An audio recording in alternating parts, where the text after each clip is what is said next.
consumará. Pronto vendrá, pronto vendrá, pronto vendrá. Qué glorioso encuentro.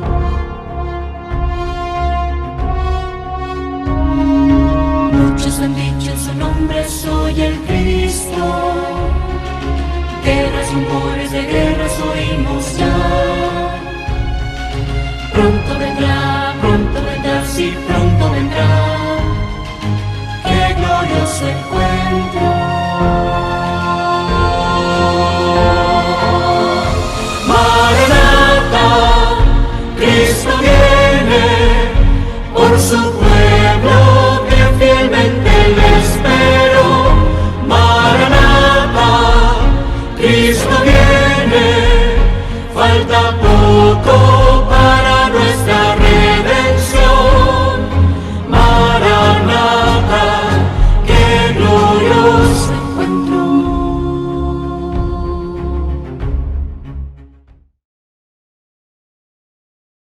Muy buenas tardes, Dios les bendiga. Estamos muy contentos en este nuevo culto de tarde, en el cual estamos aprendiendo cosas maravillosas, cosas muy lindas que el Señor ha dejado para sus hijos. Y vamos a continuar el tema de la mañana, que no lo alcanzamos a terminar, de aquellos avisos que Dios da antes de que vengan graves acontecimientos sobre el mundo. Y vamos a comenzar a retomar el tema con el libro de Mateo, en el capítulo 24 y versículo 34. Agradecemos también a los hermanos que se conectan en estas transmisiones en directo, a través de Facebook, a través de internet. Dios les bendiga también a aquellos que nos ayudan compartiendo estos materiales.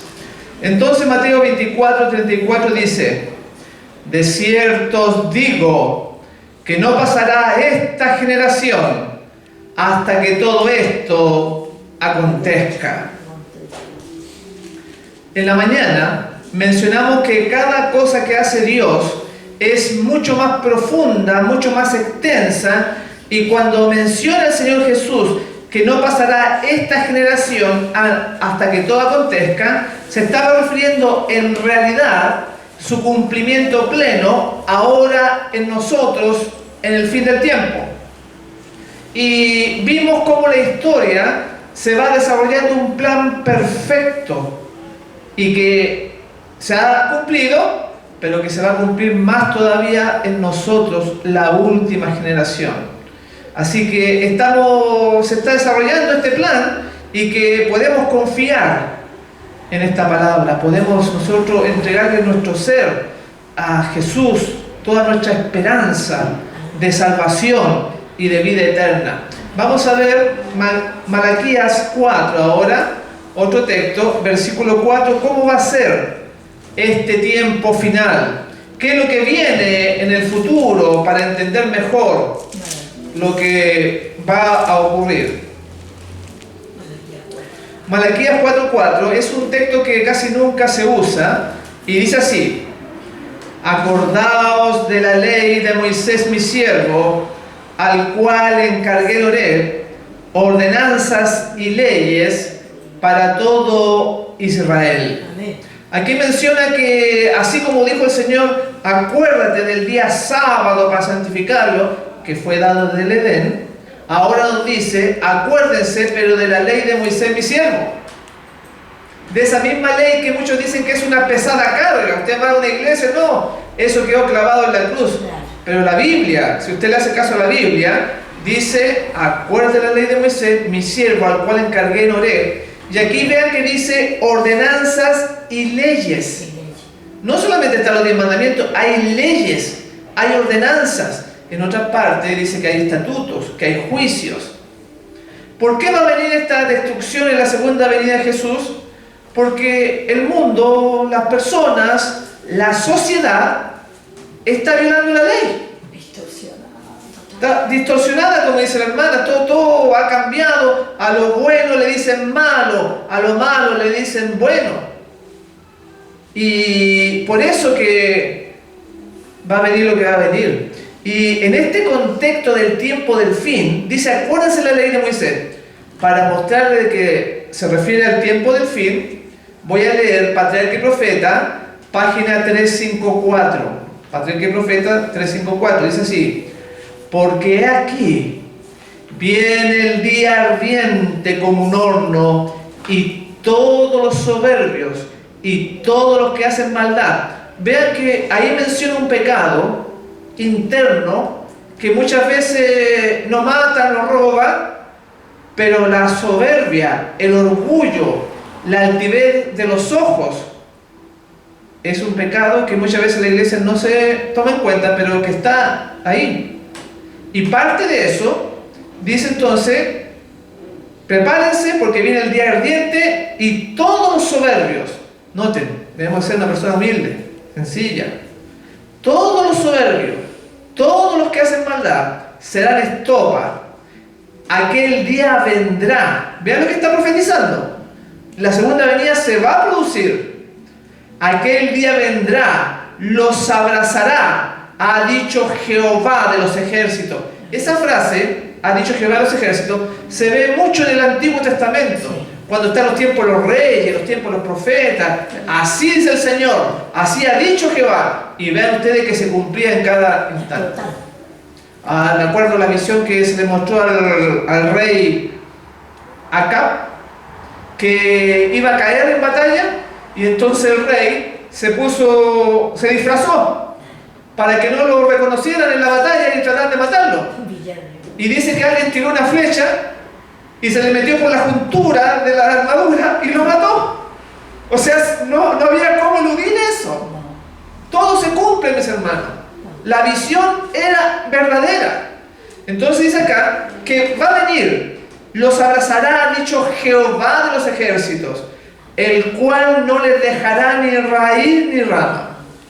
Hoy día vimos que todo esto va a ser purificado, va a ser limpio, no va a quedar vestigio de la cultura humana, porque todo está envuelto en pecado.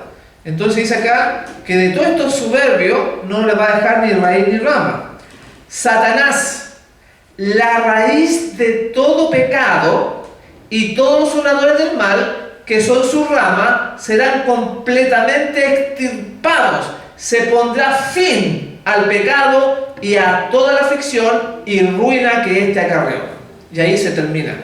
Entonces, este Malaquías 4 está hablando para el tiempo del fin, cuando no va a quedar ni raíz ni rama. O sea, Satanás, que es la raíz de todo pecado, se va a extirpar. Por fin se va a limpiar el universo de la enfermedad del pecado que nació en el corazón orgulloso del enemigo. Y de ese tiempo dice: acuérdense de la ley de Moisés mi siervo, al cual encargué en Horeb. Horeb es el monte Sinaí, y en el monte Sinaí se dieron los 10 mandamientos y se dieron las otras leyes también. Porque siempre la gente asocia los Sinaí con los 10 mandamientos, pero en ese mismo día también se dieron otras cosas que están ahí y la gente no las cumple. Por eso que va a venir este día ardiente de Jehová, y vimos que Dios lo avisa para que se prepare, para que sepamos a lo que vamos. Y en esa ley que menciona ahí está, como recién dijimos, todo el más amplio.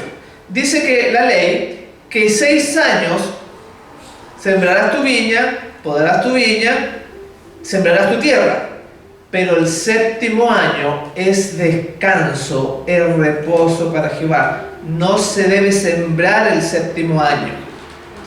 Y como hoy se enseña que todo esto quedó clavado en la cruz, aún la corporación adventista, los hermanos que tienen campos siembran, ni saben cuál es el año sabático. Y después dice, o sea, van a haber 7 años sabáticos. 7 por 7 son 49. Pero había un año, el 50, que dice así, Levíticos 25, 8, 10. 25, 10. Y santificaréis el año 50, es un año santo. ¿Sabe usted que hay un año santo? Dice, y santificaréis el año 50 y pregonaréis libertad en la tierra a todos sus moradores. Ese año será de jubileo, y volveréis cada uno a vuestra posesión y cada cual volverá a su familia el año 50, o será el jubileo. Entonces, habían leyes para la tierra, pero es más abarcante que eso.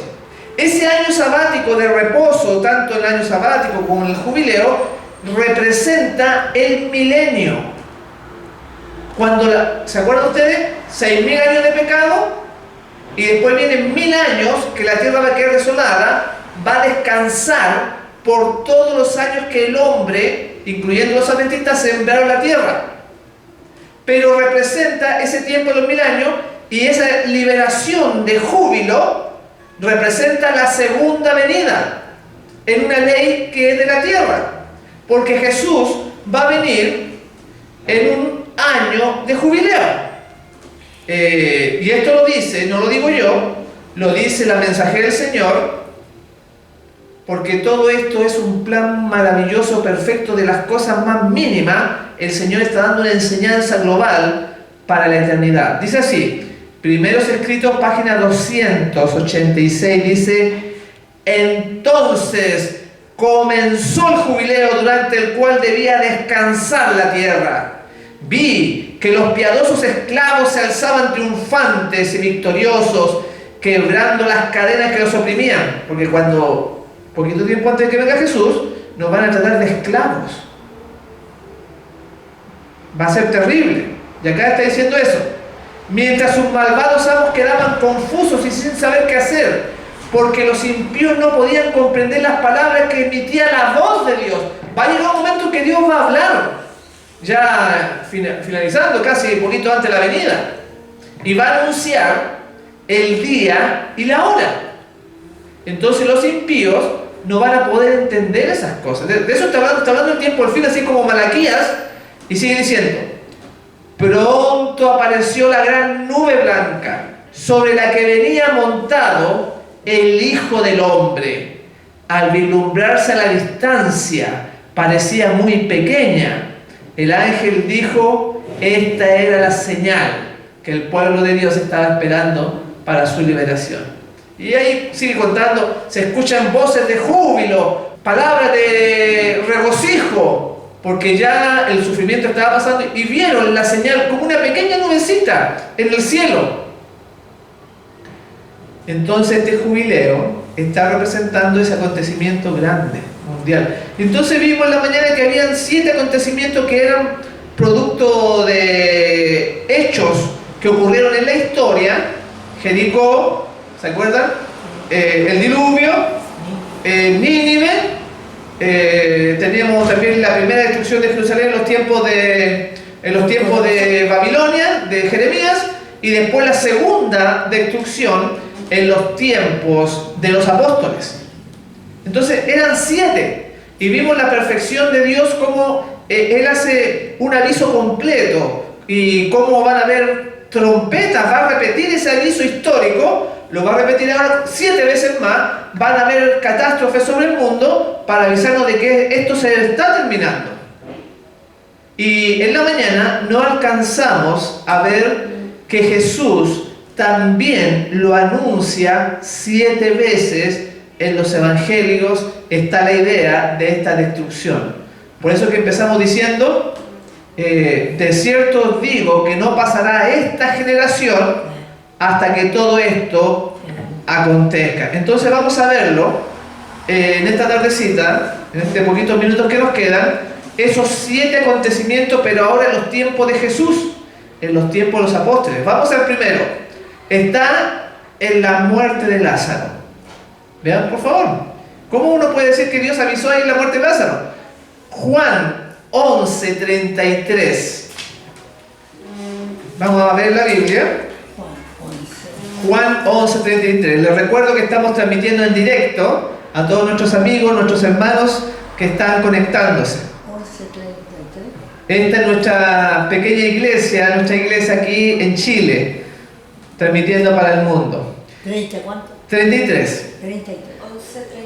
33 al 35 dice: Jesús entonces, al verla llorando, y a los judíos que la acompañaban también llorando, se estremeció en espíritu y se conmovió, y Jesús lloró. Qué tremendo aspecto, que el Rey del universo, el Creador, el que no le hace falta nada, el que no duerme, el Todopoderoso, en ese momento, al enterarse, al ver a sus amigos llorando, dice que se estremeció por la muerte de Lázaro. ¿No era acaso que él primeramente sabía lo que iba a hacer? ¿No era acaso que él sabía que iba a resucitar? ¿No era acaso que el Señor podía haberlo evitado? Cuando le dijeron, pasaron varios días hasta que llegase, porque él sabía lo que iba a suceder. Sin embargo, al ver a esas personas llorando, se estremeció. ¿Por qué se estremeció? Porque en realidad lo que él estaba viendo en ese acontecimiento que ocurrió en la vida de Lázaro era la destrucción de Jerusalén.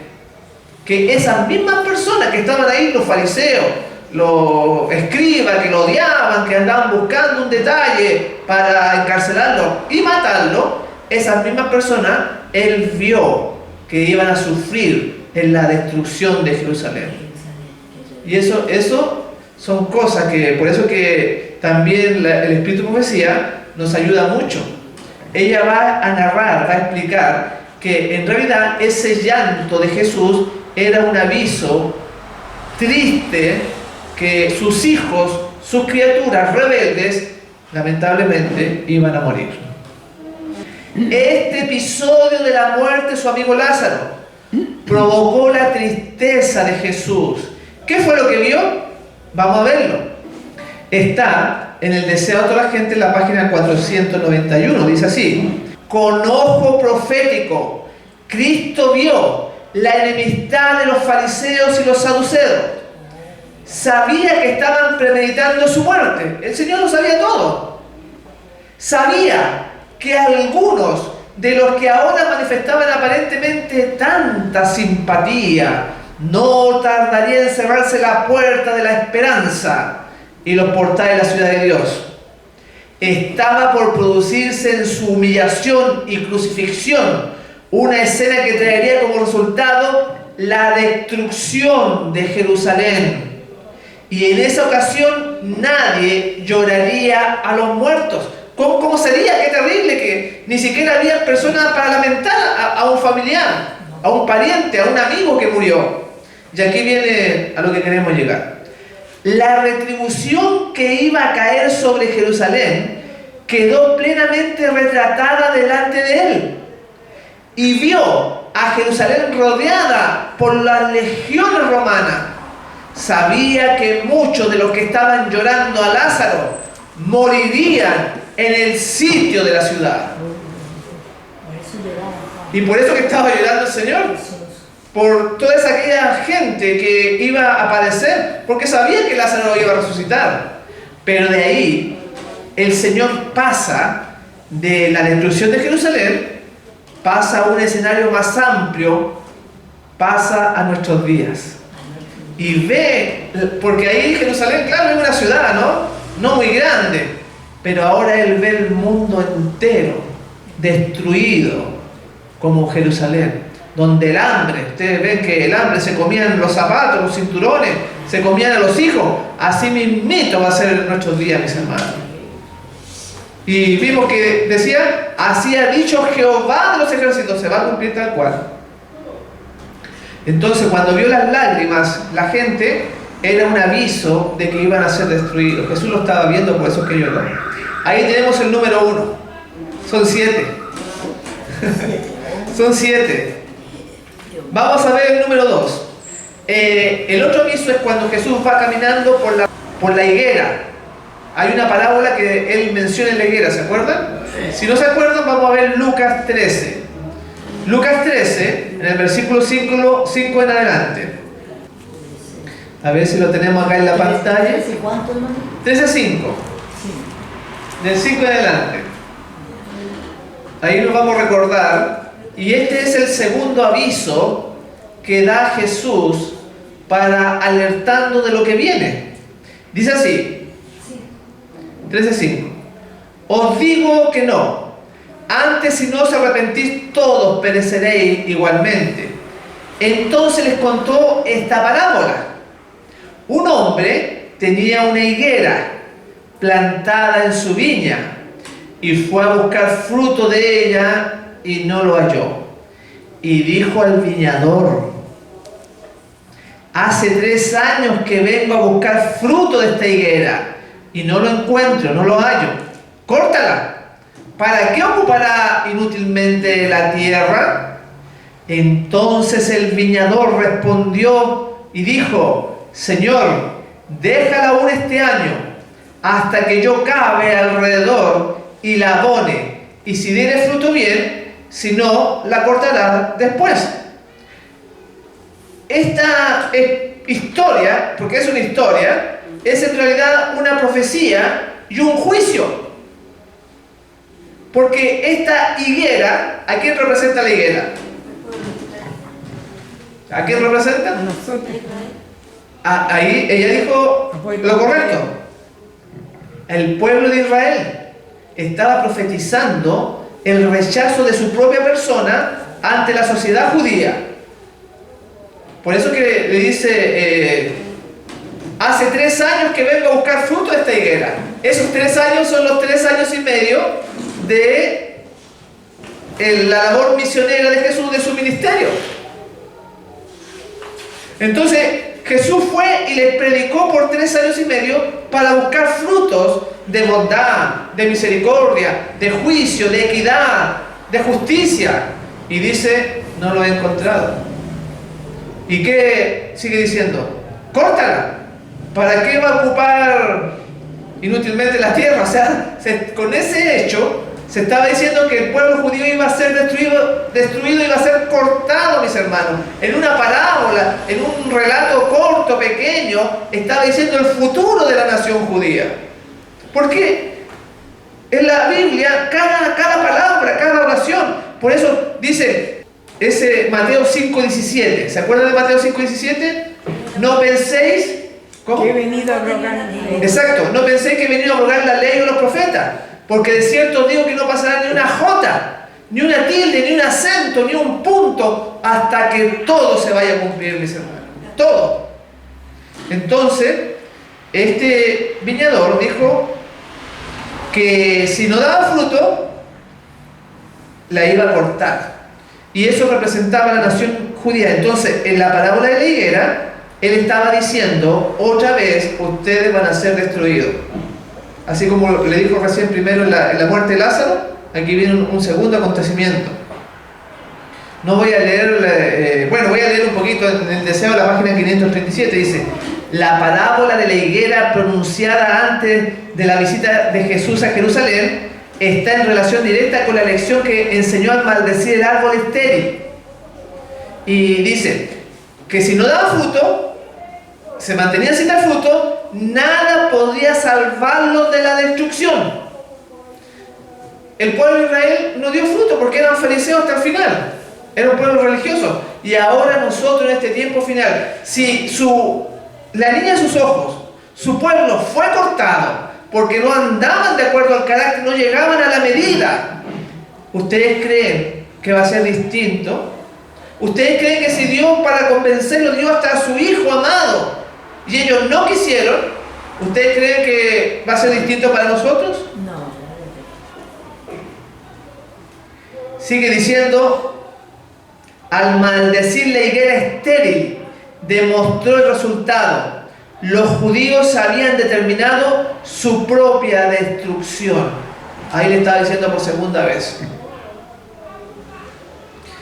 La Biblia es tremenda, y por eso que cuando vemos el 7 avisos en la antigüedad, 7 avisos en las trompetas, los 7 años de vacas gordas, 7 años de vacas flacas, los 7 años sabáticos, después el jubileo, cada cosa, cada detalle.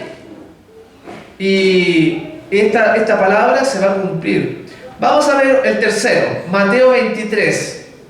En Mateo 23, verso 37. También está en Lucas, pero vamos a ver solamente Mateo 23, 37. A ver si lo pueden proyectar. Ahí tenemos otro que es más claro. es más contundente y vamos a ir avanzando porque son 7. 23-37 dice: Jerusalén, Jerusalén, que matas a los profetas y apedreas a los que te son enviados. Vean que eso es terrible, es directo. ¿Cuántas veces quise juntar a tus hijos como la gallina a sus polluelos debajo de sus alas, y no quisisteis? He aquí vuestra casa os es dejada desierta. Ahí fue directo, claro: Jerusalén, Jerusalén. Y le dice el por qué: que matas y apedreas a los profetas. Y eso se va a volver a repetir con la persecución sobre la iglesia. Cuando está en la ley dominical, cuando se haga un decreto para raernos de la faz de la tierra, el mundo, este mundo que va a ser destruido, va a tratar de destruirnos. Va a matar a muchos que van a profetizar, porque dice: vuestros ancianos, vuestros mancebos verán visiones. Dios se va a revelar mostrándole lo que viene a la gente para que se prepare. Pero ellos nos van a encarcelar, nos van a golpear, nos van a matar, nos van a perseguir. Todo esto mismo, y Dios va a avisarlo 7 veces de muchas formas. Ese es Jerusalén, Jerusalén. Ahora vamos a ver Lucas 21:20. Ahí está la 4ª vez que se menciona en los evangelios. Y vemos la perfección, la maravilla de esta palabra tan perfecta, tan maravillosa. 21:20, sí. Estamos transmitiendo en directo en estos mismos momentos. Agradecemos a Dios por esta transmisión que se está realizando de nuestra iglesia por internet. Y en el 21:20, ¿qué dice? Pero cuando viereis a Jerusalén rodeada de ejércitos, sabed entonces que su destrucción ha llegado. Es un texto conocido. Ahí le volvió a decir. ¿Eso pasó en el año 70? Eso pasó en el año 66. ¿No en el año 70? No. En el año 66, Sergio Galio rodeó la ciudad. Y desde ahí empezaron a contarse 3 años y medio, hasta el año 70. 70 ya. Y el que no salió, el que no huyó, quedó atrapado, no pudo salir después. Por eso que en forma que narra el conflicto de los siglos, los romanos se fueron y ahí los hijos de Dios tenían que salir, escapar. Muchos se quedaron ahí en sus casas tranquilos porque no confiaron. Después los romanos volvieron otra vez y ahí sí que ya fue la aniquilación completa. Pero ya había salido algo del pueblo. ¿Cómo? Habían salido algunos del pueblo. Los fieles habían salido. Ningún cristiano pereció, ni uno. Entonces aquí en Lucas 21:20 encontramos nosotros el 4. Vamos a avanzar para ir concluyendo ya. No voy a leer la cita. Bueno, voy a leer la cita un pedacito cortito para que vean lo interesante de esto que ocurrió allá en Jerusalén. Dice, desea otro agente de página 587. Dice: esta profecía volverá a cumplirse. La abundante iniquidad de aquel día haya su contraparte en esta generación. Lo que pasó allá se va a volver a cumplir. Eso es lo que estaba mencionando recién, que todo esto es para explicarnos lo que viene hoy en día. Por eso, tremenda responsabilidad que tenemos nosotros de ser la última generación. Y eso es lo que los hermanos no entienden, porque para esto hay que tener fe, hay que tener corazón, hay que tener el fuego de Jeremías. Dice: sentí un fuego que me impulsaba a hablar. Pero si no está ese fuego, entonces la gente se queda callada, no predica, no enseña, no hace nada. Vamos al número 5, al quinto aviso. Lo encontramos en la vida, vean ustedes, de Pilato. En este acontecimiento cuando Jesús es llevado ante Pilato. Mateo 27:25. Esta es una maldición que ellos profirieron contra su propia cabeza. Cuando fue llevado ahí y Pilato dijo: no encuentro nada en este hombre, yo me lavo las manos, allá usted se lavó las manos como queriendo tirar el problema para él, porque él era el responsable. Él era el gobernador que administraba la justicia romana. Pero en realidad era un político malo, porque vimos el sábado pasado de que él mezclaba la sangre de los judíos, de los hebreos, con sangre de los sacrificios. O sea, ¿quién hace eso? O sea, para mostrar que él mataba así nomás, para que la gente le tuviera miedo. Aparte, dijimos que la mujer, la esposa, Dios le había puesto sueños y visiones que le mostraron en la noche que no tenía que hacer nada con Jesús. Y ella le dijo a Pilato. Sí, le dijo. Entonces Mateo 27-25, cuando lo lleva ante el tribunal y los judíos lo rechazan. Y dice entonces, los judíos dijeron, su sangre sea sobre nosotros y sobre nuestros hijos. Y ahí ellos mismos se hicieron la maldición ellos mismos. ¿Se acuerdan que la Biblia dice, el impío prepara una trampa y en la misma trampa él cae? En este momento, en esta situación, cuando está ante Pilato, ellos mismos pronuncian su sentencia de muerte. A Amán le pasó eso. A Amán también, hay varios casos en la Biblia. Le pasó. Porque el pecado, Dios nos está mostrando la evolución del pecado, cómo se desarrolla. Y aquí voy a leerle ahora en la página 688 del Deseado. Dice así: cuando Pilato se declaró inocente de la sangre de Cristo, Caifás contestó desafiante. Vean, ¿quiénes fueron los que turbaron al pueblo? Los dirigentes. Porque ahí estaba Caifás, el primerito en la obstinación. Por eso es que nosotros no debemos mirar a los hombres. Tenemos que ver la Biblia, no lo que dice la mayoría tampoco, porque siempre vamos a ser minoría. Entonces vean, cuando Pilato se declaró inocente de la sangre de Cristo, Caifás contestó desafiante: su sangre sea sobre nosotros y sobre nuestros hijos. Estas terribles palabras fueron repetidas por los sacerdotes y gobernantes, y luego por la muchedumbre en un inhumano rugir de voces. Toda la multitud contestó. Ahora no solamente era Caifás, era toda la iglesia. Toda la multitud contestó y dijo: su sangre sea sobre nosotros y sobre nuestros hijos. Y ahí, de sus propios labios, ellos pronunciaron su condenación hasta su descendencia. Pero empezó por los dirigentes. Pastor, a lo mejor yo estoy equivocado. Yo siempre Diga. Esto que dijeron ellos, que la sangre de este justo caiga sobre nosotros, ¿Sí? yo lo tomaba como que vino Hitler y terminó con todos los judíos.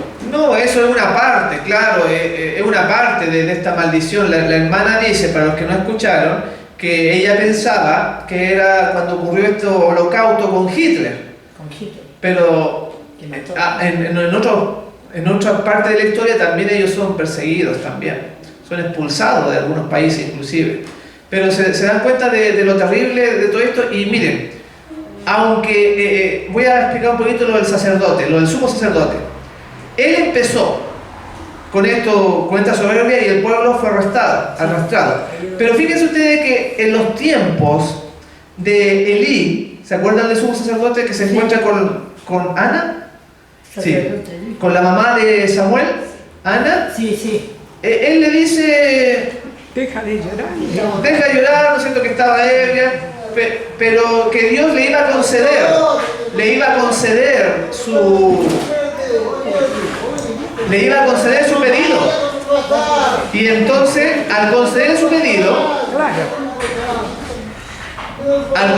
su pedido, entonces Dios le escuchó y le dio su petición. Y nació Samuel. ¿Por qué? Porque era el sumo sacerdote. Voy a cerrar. Era el sumo sacerdote. En esta oportunidad también, al ser el sumo sacerdote, tenía una autoridad especial, porque a pesar de que era malo, era el sumo sacerdote. Era como el principal. Gracias. Entonces, bueno, vamos a avanzar. Y ellos dijeron también, en Juan 19:15, dice, no tenemos más rey que César. 19. O sea, se habían apartado completamente, era algo satánico totalmente, porque ellos eran un pueblo religioso. Vean la tristeza y la deformación de la naturaleza humana, cómo van cayendo, y ahora, porque era el pueblo regido por Dios. Se supone que el sumo sacerdote era el puente, era el pontífice, y ahora ellos dicen, no tenemos más rey que César. O sea, se desligaron completamente de Dios. Eso, mis hermanos, nos explica que lo de Balaam, que el pecado es locura. Porque Balaam, ¿se acuerdan que se puso a discutir con el burro? O sea, la locura del profeta quedó, ¿no es cierto?, mal. Nosotros muchas veces cometemos cosas erradas, en locura, justamente por el pecado. Por eso que Dios no quiere que estemos desconectados de su ser. Vamos a ver la número 6. Esa fue la número 5 con Pilato, y después con ellos mismos dijeron sentencia, son 7. Vamos a la número 6. Lucas 23, versículo 27. Ahí lo están buscando en la pantalla. Y cuando él va ahora camino a la cruz, subiendo ya el Gólgota, el Calvario, ¿no es cierto?, yendo ya a la muerte, a la crucifixión, dice el relato que se encontró con unas mujeres. Vamos a leerlo, 27 en adelante. Lo seguía una gran multitud del pueblo y de mujeres que lloraban y se lamentaban. Y vuelto a ella, Jesús les dijo: hijas de Jerusalén, no lloren por mí, llorad por vosotras y por vuestros hijos. Le estaba lo mismo que ella lo había visto con Lázaro. Ahora le dije, no lloren por mí, lloren por ustedes y por sus hijos. Y aquí viene, porque la declaración de esa profecía, de la visión que él tuvo con Lázaro, dice, porque vendrán días en que dirán, dichosas las estériles, las entrañas que no concibieron y los pechos que no criaron. Entonces empezarán a decir a los montes, caed sobre nosotros, y a los collados cubrirnos, porque sin el árbol verde hacen estas cosas, ¿qué no harán en el seco? ¿Qué no se hará? Él vio que esas mujeres iban a morir en el sitio de Jerusalén, pero pasa más adelante y viene a nuestros días, incluso más todavía, ve la segunda venida, porque dice que van a haber impíos que al ver el resplandor de la venida de Jesús, le van a decir a los montes, a las rocas, a las piedras, caigan sobre nosotros. Y eso lo escribió Juan en el Apocalipsis. Este mismo párrafo, este mismo parte de la Biblia, después lo toma Juan y lo pone allá en el Apocalipsis, mostrando el fin del tiempo. Por eso recién le decía en la mañana, Jesús es sacerdote, sumo sacerdote, es rey y es profeta. Pero se ven en las cosas cotidianas, en todo lo que él hace está enriquecido con cosas superiores. Por ejemplo, dice que Jesús se durmió cuando iba en la barca, ¿se acuerdan? Sí.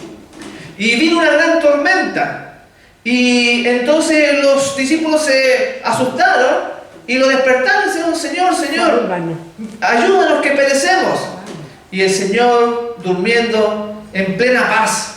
Y uno puede decir, ¿cómo alguien puede dormir con una tremenda tormenta? Porque esos eran barquitos que los movían, no era un gran transatlántico, ¿no? Eran barcos pesqueros que seguramente lo meneaban mucho. Y él estaba tan cansado porque muchas veces se despertaba a las 4 de la mañana, a las 5 de la mañana a orar. A veces estaba todo el día sanando. A veces caminaba por los montes, como el monte Tabor, con los discípulos, con Pedro, Santiago, Juan, oren. Después bajaba. Entonces estaba profundamente dormido. Y cuando despierta, dice, a la tormenta le dice, paz, paz, que haya bonanza. Y entonces se aquieta la tormenta y los discípulos dicen, ¿quién es este hombre? Que aún el viento y el mar le hacen caso. Pero en esa oportunidad de la tormenta, de la tribulación, eso ocurrió en la cuarta vigilia. Esa cuarta vigilia es el amanecer. Representa lo que va a pasar ahora cuando venga Jesús en su segunda venida, cuando estemos en la tormenta, en la tribulación, y Él va a venir en la cuarta vigilia, va a venir al amanecer. O sea, ese parrafito vemos que es mucho mayor, es mucho más amplio. O sea, nunca vean ustedes la vida de Jesús como algo, un acontecimiento solamente que vivieron. Es una cuestión profética mucho mayor. Porque Él está escribiendo en la Biblia, el Señor, un libro eterno donde se sacan cosas nuevas y cosas viejas. Nunca se acaba la sabiduría que hay ahí. Entonces, cuando estas mujeres le dicen al Señor que lloran por Él, no se preocupen por mí, preocúpense por ustedes. Porque va a llegar un tiempo que van a decir, los montes caigan sobre nosotros. Pasó a nuestros días, y en ese acontecimiento camino a la cruz con estas mujeres era el sexto aviso de que venía la destrucción para Jerusalén y para nosotros. Aquí voy a leerles de nuevo, porque ella lo explica muy bien, por eso que uno cree también en Elena G. de White, porque ella con una sabiduría enorme introduce todo esto y lo desarrolla porque Dios se lo revela. En la página 692 dice: al caer Jesús desfallecido bajo la cruz, prorrumpieron en llanto lastimero. Estas mujeres que lo veían, claro, un hombre ahí sufriendo con sangre. Esto fue lo único que atrajo la atención de Cristo. Él no estaba pensando en sus dolores, sino que incluso se detiene y se preocupa del sufriente, de estas mujeres que estaban sufriendo. Aunque abrumado por el sufrimiento mientras llevaba los pecados del mundo, no era indiferente a la expresión de pesar. Miró a estas mujeres con tierna compasión. No eran creyentes en Él. Vean, sabía que no le compadecían como enviado de Dios, sino que eran movidas por sentimientos de compasión humana. Por eso que estaban ella ahí, afligida humanamente. Sin embargo, no despreció su simpatía, sino que ésta despertó en su corazón una simpatía más profunda por ellas. Hijas de Jerusalén, les dijo, no lloren por mí, mas llorad por vosotras mismas y por vuestros hijos. De la escena, aquí viene lo importante, de la escena que presenciaba el Señor, Cristo miró hacia adelante al tiempo de la destrucción de Jerusalén. En este terrible acontecimiento, muchas de las que lloraban ahora por Él iban a perecer con sus hijos. ¿Se estaba viendo? La muerte de ellas en el futuro. De la caída de Jerusalén, vean ahora, de la caída de Jerusalén, de ese acontecimiento que ocurrió allá, los pensamientos de Jesús pasaron a un juicio más amplio en la destrucción de la ciudad impenitente. Vio un símbolo de la destrucción final que caerá sobre este mundo. Ahí está revelado. Ahí está delante de nosotros. Ya sabemos lo que viene. Este fue la sexta vez. Vamos a ver la última, la número 7, para ir concluyendo, que lo encontramos en un pasaje muy poco enseñado, que es el camino a Emaús. Después que Él muere, después que resucita, los discípulos estaban tristes, y ahí, ¿se acuerdan que se encuentra con dos discípulos? Sí, sí. Y que no sabían quién eran, Y le comentan lo que... y empiezan a conversar. ¿De qué conversaron? Claro. Bueno, conversaron de la destrucción de Jerusalén. Jesús le estaba enseñando, lo estaba preveyendo. Vamos a leerlo. Lucas 24. Lucas 24, ya Él había muerto en el contexto y había resucitado. Y se encuentran con estos dos discípulos Jesús. Dice, entonces Él les dijo, Lucas 24, 25 al 27. Entonces Él les dijo, oh insensatos y tardos de corazón, para creer todo lo que los profetas han dicho. ¿No era necesario que el Cristo padeciera estas cosas y que entrara en su gloria? Y comenzando desde Moisés y siguiendo por todos los profetas, les declaraba en todas las escrituras lo que de él decía. Y uno se queda sorprendido porque dice, los llama insensatos, tardos de corazón para creer. ¿Cómo estaríamos si Jesús nos dijera algo similar?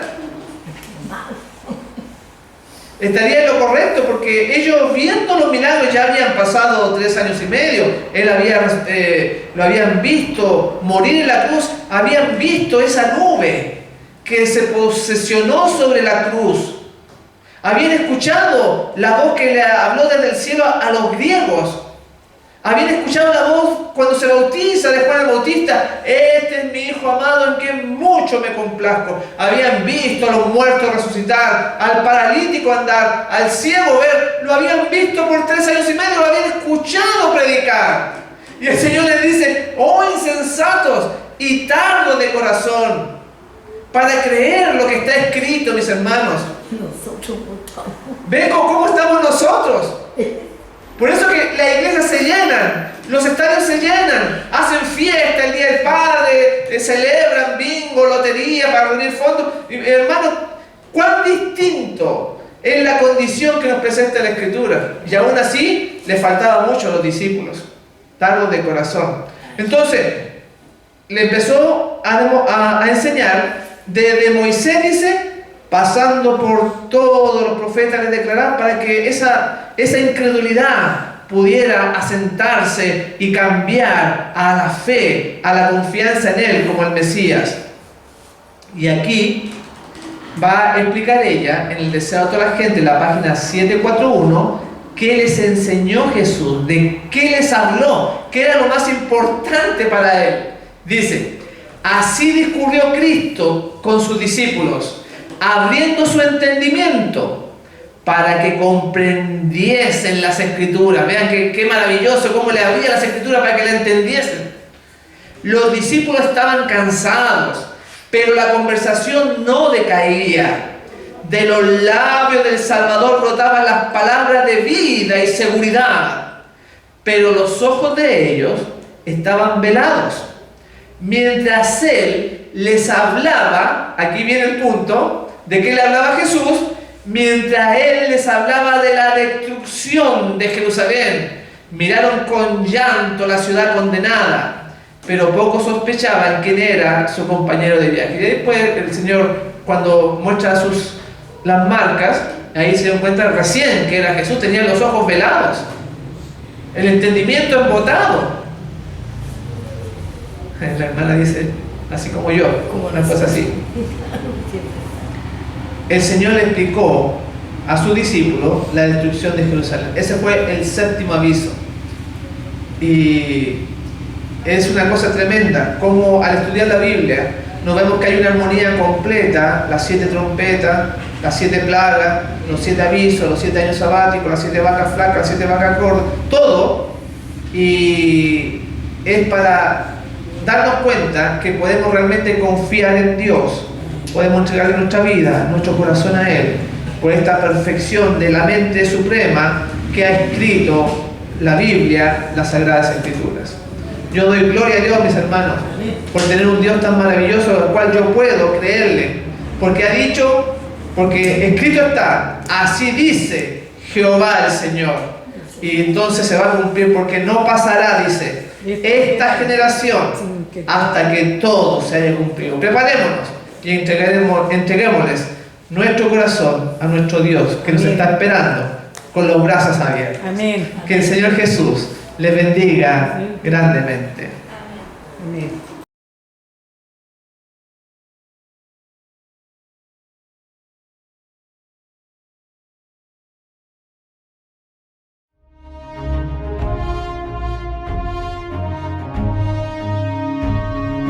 Cielos y mares anuncian Cristo viene, nuestra esperanza al fin se consumará.